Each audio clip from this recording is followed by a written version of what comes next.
La Belle et la Bête. Il était une fois, dans un village lointain, une jeune fille d'une grande beauté et d'une gentillesse rare. On l'appelait Belle. Elle vivait avec son père, un homme simple et honnête, mais ils étaient très pauvres. Malgré cela, Belle ne se plaignait jamais de sa condition. Elle passait ses journées à lire des livres et à rêver d'aventures, loin de la vie tranquille et monotone de son village. Un jour, le père de Belle partit en voyage pour affaires. Il espérait ramener des biens précieux et des trésors pour améliorer leur vie. Mais en chemin, une tempête éclata, et son cheval l'emporta dans une forêt sombre. Après plusieurs heures de recherche, il se retrouva devant un château étrange, gigantesque, tout recouvert de lianes et de brume. Ne sachant plus où aller, il décida de s'y rendre pour y chercher refuge. À l'intérieur, il trouva des couloirs majestueux, mais étrangement déserts. Il entra dans une grande salle où un festin était servi sur une table, comme si quelqu'un l'attendait. Il n'hésita pas une seconde et se régala, pensant que cela n'était qu'un simple cadeau du destin. Mais en quittant la salle, il aperçut une rose magnifique, étincelante sous la lumière des chandeliers.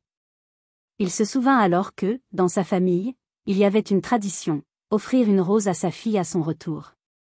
Il décida donc de cueillir cette fleur. À peine avait-il effleuré la rose que, d'un rugissement effrayant, un monstre monstrueux apparut. C'était la Bête. Elle avait des griffes acérées, une tête de lion, des yeux flamboyants, et une voix aussi profonde que le tonnerre.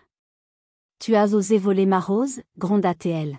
« Pour cela, tu dois payer. » Terrifié, le père tenta de s'excuser, mais la Bête le menaça de prison. Cependant, avant de le capturer, la Bête proposa un marché. Si le père lui apportait l'un de ses enfants, il serait libre. Si personne ne venait, il devrait vivre dans son château à jamais. Le père, n'ayant d'autre choix, retourna chez lui, tout bouleversé. Lorsqu'il rentra au village, il expliqua à Belle ce qui s'était passé. Belle, inquiète pour son père, décida de se rendre à la Bête, prête à prendre sa place pour libérer son père.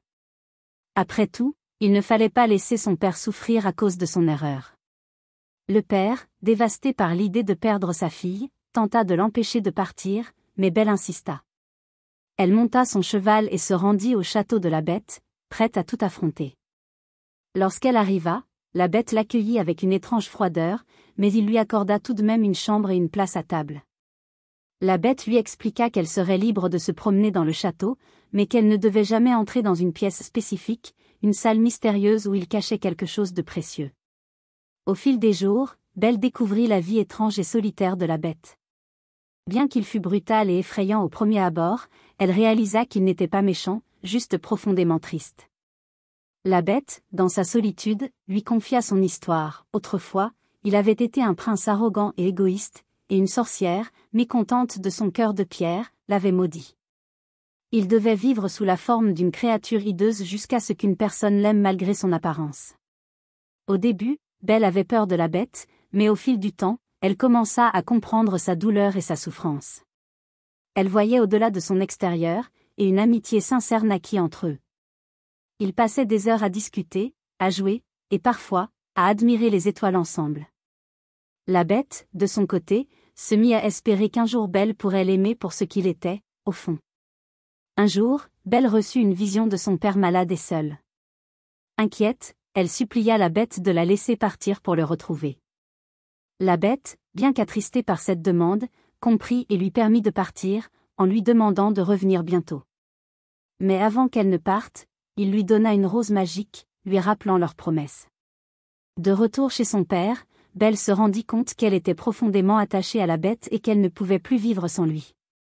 Son cœur était désormais rempli de tendresse pour la créature qu'elle avait jadis redoutée.